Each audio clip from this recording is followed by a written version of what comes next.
अस्सलाम वालेकुम students, welcome back to the channel mathematics by R Panjwani. Exercise 3.6 ही continue करेंगे क्वेश्चन नंबर 2 के साथ। क्वेश्चन नंबर 1 हम कर चुके हैं, क्वेश्चन नंबर 2 से स्टार्ट करते हैं। यहाँ पर हमारे पास फॉर्मूले मौजूद है, hyperbolic equations, hyperbolic trigonometric ratios को हम सॉल्व करते हुए आ रहे हैं। Question number 1, find dy upon dx for the following. Sorry, question number 2 है, क्वेश्चन 1 हम कर चुके थे। तो dy अपॉन dx ही फाइंड आउट करना है इसके अंदर। तो फर्स्ट पार्ट स्टार्ट करते हैं सबसे पहले हम।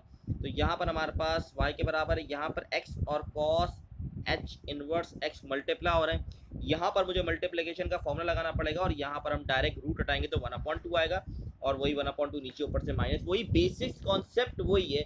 देखिए, अगर आप पीछे प्रैक्टिस करते हुए आ रहे हैं डेरिवेटिव्स की तो आपके लिए मुश्किल नहीं है, बस एक नए तरीके के फॉर्मूले आपको याद रखने। जैसे कि वहाँ पर कॉस का माइनस साइन होता था, यहाँ कॉस का साइन ही है, तो इस तरह कुछ चेंजेस है फॉर्मूले, वो याद रखना है। बाकी वही कॉन्सेप्ट है जो होता है डेरिवेटिव का। अच्छा जी, तो यहाँ पर मल्टीप्लिकेशन फॉर्मूला लगा देते हैं। तो डायरेक्ट मैं लिख देता हूँ, सही है। पहले आता है u, फिर हम dy अपॉन डी अप्लाई करते हैं v पे। तो v पे हमारे पास cos है, cos इनवर्स। cos इनवर्स का फॉर्मूला हमारे पास यहाँ पर ये रहा, ये है हमारे पास cos इनवर्स का फॉर्मूला। तो मैं डायरेक्ट अप्लाई कर देता हूँ, ठीक है। तो हम डेरिवेटिव लेते हैं v का, पहले u आता है, फिर d अपॉन डी v पे अप्लाई करते हैं। तो हमारे पास ये फॉर्मूला ओपन हो गया है, एक्स स्क्वायर माइनस 1, ठीक है। ये हमने फॉर्मूला कर दिया, फिर बीच में प्लस, फिर वापस v लिखा जाता है। और देखिए, पीछे अगर आप पढ़ के आए हुए हैं तो आपको ये चीज़ें समझ आएंगी, वरना आपको समझ में नहीं आएंगी कि मैं क्या कर रहा हूँ। फिर हम एक्स का डेरिवेटिव 1 होता है, वो लिखने की ज़रूरत नहीं है, लिख भी दे तो कोई मसला नहीं है, लिख दिया हमने। फिर माइनस आ गया। अब अगला जो है हमारे पास लिखा हुआ है एक्स स्क्वायर माइनस 1, जब रूट हटाऊंगा तो आएगा 1/2 पावर में। तो इसका डेरिवेटिव हम लेंगे तो 1/2 नीचे आ जाएगा, ऊपर से माइनस हो जाएगा 1/2,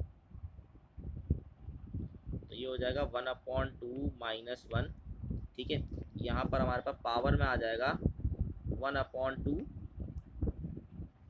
1/2 माइनस 1। और फिर हम क्या करेंगे, एक्स स्क्वायर माइनस 1 का डेरिवेटिव लेंगे। तो एक्स स्क्वायर का डेरिवेटिव आ जाएगा 2x और 1 का 0, तो 2x मैंने यहाँ लिख दिया, ठीक है। ये 2x बेसिकली न्यूमिनेटर में होगा, ठीक है, जगह नहीं थी इसलिए मैंने यहाँ लिखा। तो ये 2 से 2 यहाँ कट डाउन हो जाएगा, ठीक है। तो ये हो जाएगा हमारे पास x upon x square minus 1 plus cos inverse of x. अब यहाँ पर इसको जब सॉल्व करेंगे तो ये हमारे पास बन जाएगी पावर -1/2, और इसको नीचे लेके जाऊंगा तो ये बन जाएगा पॉजिटिव, पावर पॉजिटिव हो जाएगी, तो वापस इसको रूट पे लिख दूंगा। ये सारी चीज़ें हम पीछे करते हुए आए हैं, ठीक है। अगर फिर कह रहा हूँ, अगर कॉन्सेप्ट क्लियर होगा, पीछे वीडियोस देखी होंगी या पीछे का कॉन्सेप्ट अच्छा होगा, तो ये सवाल आपके लिए मुश्किल नहीं है, बस एक तरीके से मेथड समझाना और कुछ नहीं है। अब यहाँ पर देखें, ये जो है हमारे पास, ये दोनों आपस में मल्टीप्लाई हो रहे हैं, ये दो टर्म, ठीक है। तो इसको मैं इस तरीके से भी लिख सकता हूँ, एक्स वन जा होता है एक्स, तो मैं यहाँ पर एक्स लिख सकता हूँ, एक्स आ गया हमारे पास, ठीक है। अब ये पॉजिटिव और ये नेगेटिव, ये दोनों आपस में कट गए, तो बच गया हमारे पास cos h inverse of x, और यही हमारा आंसर हो गया पार्ट नंबर 1 का, ठीक है। अब क्लियर होगा, पार्ट नंबर 2 पे मूव करते क्विकली। अच्छा, यहाँ भी मल्टीप्लिकेशन का फॉर्मूला लगाना पड़ेगा। तो सिंपल, सबसे पहले हमारे पास u आ गया, फिर हमें inverse d upon d x v, इसका डेरिवेटिव लेना है। तो टेन इनवर्स हमारे पास ये रहा, 1/1 माइनस एक्स स्क्वायर होता है, तो यहाँ पर एंगल 3 है, तो 3x का होल स्क्वायर लगा दिया। और अब मुझे डेरिवेटिव लेना पड़ेगा 3x का, वो आ जाएगा 3, ठीक है, प्लस अब वापस 10 एच इनवर्स 3x, 1 का x का डेरिवेटिव 1 होता है, वो लिखने की ज़रूरत नहीं है, ठीक है। अब इसको सिंप्लीफाई कर देंगे, हो जाएगा 3x upon 1 minus 9x square plus 10 H inverse 3x, ठीक है। यहाँ पर भी आंसर छोड़ सकते हैं, और ज़्यादा हम क्या कर सकते हैं, हम एलसीएम ले लेंगे। तो एलसीएम ले लेंगे तो क्या हो जाएगा, ठीक है, ये जो हमारे पास 1 माइनस 9x स्क्वायर है, ये इसके पास चले जाएगा। तो किस तरीके से मैं आपको करके दिखा देता हूँ, ये भी, ये हमारे पास होल पे आ जाएगा, सही है। और इसके साथ हम लिख देंगे यहाँ पर मल्टीप्लाई फॉर्म में 1 माइनस 9x स्क्वायर, ठीक है। ये हो जाएगा हमारा आंसर डन, ये हो गया पार्ट नंबर 2 भी डन। अच्छा, पार्ट नंबर 3 पे, अच्छा यहाँ सी लिखा है, सी बेसिकली यहाँ पर जो हमारे पास है वो एज अ कांस्टेंट है, और कांस्टेंट पे यहाँ डेरिवेटिव लेंगे तो वो 0 हो जाएगा। जब डिफ्रेंसिएशन अप्लाई करेंगे बोथ साइड के ऊपर तो ये चीज़ 0 हो जाएगी। और यहाँ अब यहाँ सॉल्व करते हैं, देखिए राइट साइड 0 हो जाएगी। यहाँ पर एल क्या करता है, इसको रेसिप्रोकल कर देगा,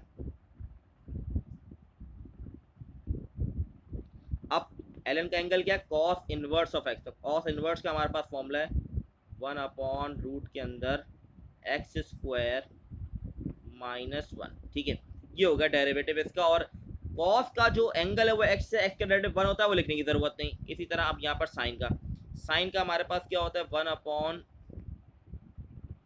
यहाँ एंगल है y, तो लिखूंगा y square plus 1,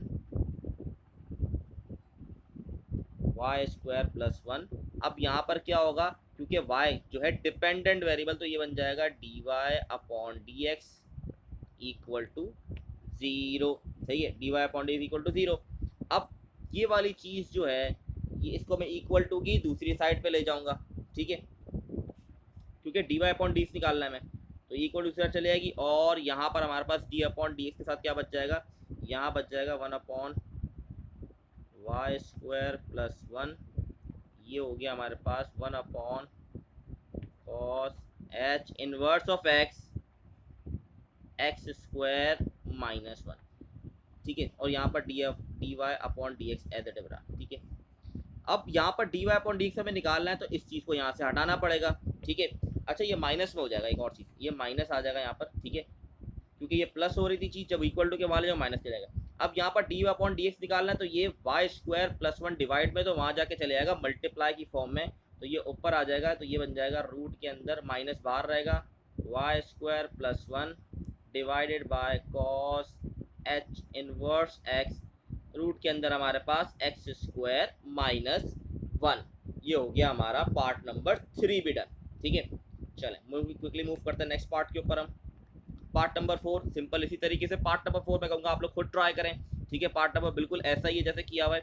ln apply करेंगे 1/x स्क्वायर हो जाएगा, और 1 माइनस एक्स स्क्वायर का डेरिवेटिव माइनस का 2x आएगा, यहाँ पर मल्टीप्लाई का फॉर्मूला लगाएंगे और आपसे सॉल्व हो जाना चाहिए। अगर आप अच्छे तरीके से इसकी प्रैक्टिस कर रहे हैं तो सवाल आपसे हो जाना चाहिए। फिर भी अगर वो कन्फ्यूजन हो, मैच नहीं कर रहा हो, तो आप मुझे बताएं, मैं आपको सॉल्यूशन शेयर कर दूंगा। ठीक है, पार्ट नंबर 4 और पार्ट नंबर 6 जो है वो आपके लिए होमवर्क है, इसको आप लोग खुद ट्राई करें। पार्ट नंबर 5 में आपको सॉल्व करके दिखा रहा हूँ यहाँ पर। ठीक है, पार्ट नंबर 5 के अंदर tan इनवर्स और tan इनवर्स का जो एंगल है वो tan x क्यूब है। ठीक है, तो tan इनवर्स का हमारे पास फॉर्मूला ये रहा, ये होता है 1 माइनस एक्स स्क्वायर, तो यहाँ पर आ जाएगा tan x क्यूब का स्क्वायर। ठीक है, क्योंकि यहाँ पर एंगल है। अब tan x क्यूब का मेरे पास डेरिवेटिव क्या होता है, देखिए 10 का या हाइपरबोलिक इक्वेशन हो या नॉर्मल इक्वेशन हो, दोनों में 10 का डेरिवेटिव सेक स्क्वायर ही होता है। तो यहाँ पर भी आ जाएगा सेक स्क्वायर एक्स क्यूब, क्योंकि एंगल एक्स क्यूब है। अब एंगल का डेरिवेटिव 3x बन जाएगा मेरे पास। ठीक है, एंगल का डेरिवेटिव 3x हो गया।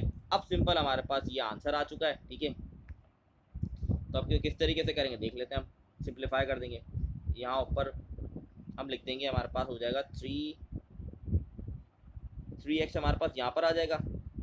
अच्छा यहाँ पर स्क्वायर भी होगा, सॉरी स्क्वायर, क्योंकि यहाँ पर एंगल क्या है हमारे पास एक्स क्यूब, तो 3 नीचे है, ऊपर से माइनस होगा 3x स्क्वायर, तो ये हो गया 3x square sec square x cube divide by 1 minus 10 square x cube. ठीक है, ये इससे मल्टीप्लाई नहीं कर दिएगा। ठीक है, 10 स्क्वायर, 10 के ऊपर स्क्वायर है और एक्स क्यूब।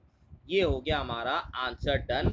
और इसी के साथ हमारा एक्सरसाइज 3.6 भी वाइंड अप। अच्छा मैं आपको एक चीज़ बता दूं, इसके अंदर क्वेश्चन नंबर 3 और क्वेश्चन 4 मेपल कमांड से रिलेटेड है, वो भी मैं आपको थोड़ा सा गाइड कर देता हूँ, कोई इतने इंपॉर्टेंट नहीं है लेकिन फिर भी गाइड कर देता हूँ। मे भी शायद एमसीक्यूज में आपसे पूछा जाए किस तरीके से इसको किया जाता है। अच्छा मेरे पास क्वेश्चन यहाँ पर नहीं है, लेकिन मैं आपको, आप बुक में देख सकते हैं, मैंने बुक ओपन की है अपने पास। तो क्वेश्चन नंबर 3 है, write Maple command diff to differentiate the following. अच्छा मैं आपको एक पार्ट करके दिखाता हूँ इसके अंदर किस तरीके से इसकी मेपल कमांड यूज़ करते हैं। ठीक है, बहुत आसान सी किस तरीके से करना है। ये निशान लगाया, कह रहा है डिफ, वो लिखा हुआ है सवाल के अंदर कि डिफ कमांड यूज़ करो और बताओ किस तरीके से इसका डेरिवेटिव लिया जाए। ठीक है, ये चैप्टर 1 से रिलेट करता है, वो इतना ज़्यादा इंपॉर्टेंट नहीं है, लेकिन यहाँ पर उसकी चीज़ें हैं तो उसको बताना बेहतर है ताकि एमसीक्यूज में आप कर सकें। ठीक है, आपने ये कमांड लिखी, ये इसकी बेसिकली कमांड है। ठीक है, जो मैंने ब्लू से लिखा है। अब आप फंक्शन लिख दें। फंक्शन आपको जो पहला पार्ट गिना है वो है 2x cube plus 3x square plus 6 comma. अब ये मैंने क्या किया है, ये बहुत गौर समझें, ये कमांड का ही हिस्सा है। ये हमें ये बताता है कि किसके रिस्पेक्ट से डेरिवेटिव, जब आप मेपल यूज़ करते हैं तो उसके अंदर आपको बताना, जब आप ये डिफ कमांड यूज़ करते हैं तो आपने बताना होता है एट दी एंड कि किसके रिस्पेक्ट से डेरिवेटिव करना है। तो ये वाली चीज़ हमें ये बताती है। फिर अगर हो सकता है ये आपके पास एमसीक्यूज में है, ठीक है, शॉर्ट में आने के पॉसिबल चांस नहीं। ये इसकी कमांड है, ऐसे लिखी जाती है डिफ की कमांड, ठीक है। अगर जैसे कैलकुलेटर होता है ना, हम 2+2 करते डायरेक्ट 4 आ जाता है, या हम लोग बहुत कोई 3 डिजिट मल्टीप्लिकेशन 2 नंबर ही करते हैं तो डायरेक्ट आंसर है, स्टेप नहीं शो होता, इसमें भी यही है। इसका डायरेक्ट अगर डेरिवेटिव ले तो क्या आएगा हमारे पास, डेरिवेटिव आएगा हमारे पास 6x प्लस 6x, ये हमारे पास डेरिवेटिव 6x स्क्वायर प्लस 6, ये हमारे पास डेरिवेटिव आएगा, ठीक है। तो लिखने का तरीका इसका ये, जब आप डिफ कमांड यूज करेंगे। इसी तरह क्वेश्चन नंबर 4 में लिखा है कमांड लिखी हुई है डी अपॉन डी एक्स। जब D upon d x command लगेंगे तो बड़ा आसान सा है, कुछ भी नहीं करना आपने ये बनाया और आपने लिख दिया डी अपॉन डी एक्स और उसके अंदर आपने फंक्शन लिख दिया, बस। यहाँ पर आपको शो करवाने की ज़रूरत नहीं कि किसके रिस्पेक्ट से डेरिवेटिव ले रहे हैं, क्योंकि ऑलरेडी आप बाहर बता चुके हैं कि आप एक्स के रिस्पेक्ट से डेरिवेटिव ले रहे हैं। ये 2 कमांड्स थी जो बतानी थी। 3.6 और चैप्टर नंबर 3 अल्हम्दुलिल्लाह से हमारा कंप्लीट हो गया है। नेक्स्ट जो है चैप्टर 4 मुझे स्टार्ट करना है, लेकिन इसके साथ साथ मैं चैप्टर 8 भी स्टार्ट करूंगा। उसकी वजह ये है कि बहुत सारे स्टूडेंट्स कमेंट कर रहे हैं मुझे कि आप चैप्टर 8 स्टार्ट करवा दें। तो कुछ स्टूडेंट की फरमाइश पे मैं चैप्टर 8 भी साथ साथ लेकर इंशाल्लाह चलूँगा। चैप्टर 4 कराना ज़रूरी इसलिए है क्योंकि वो डेरिवेटिव से ही रिलेट करता है। अभी डेरिवेटिव आपने बिल्कुल पढ़े हैं तो आपके लिए आसान होगा चैप्टर 4 समझना, आपको मुश्किल नहीं होगी। अगर मैं अभी चैप्टर 4 स्किप कर दूंगा और बाद में पढ़ाऊंगा तो फिर आप चीज़ें भूल जाएंगे। इसीलिए अभी इसके बाद चैप्टर 4 भी और चैप्टर 8 की भी मैं बीच में कोशिश करूंगा कि टाइम निकाल के एक एक वीडियो अपलोड कर दूं ताकि आपको मसला ना हो, ठीक है। आई होप आप लोगों को आज की वीडियो में हर चीज़ क्लियर होगी। अगर फिर भी कोई भी इश्यू है आप कमेंट में पूछ सकते हैं। इंशाल्लाह मेरी पूरी कोशिश होती है कि आपको एज क्विक मैं आपको रिप्लाई करूं, आपको जो भी इशू है रिजॉल्व करूं, ठीक है। आई होप आप लोगों को सब चीज़ क्लियर होगी। इंशाल्लाह नेक्स्ट वीडियो में चैप्टर 4 और इंशाल्लाह चैप्टर 8 को भी मैं स्टार्ट करूंगा। तब तक के लिए अल्लाह हाफिज़।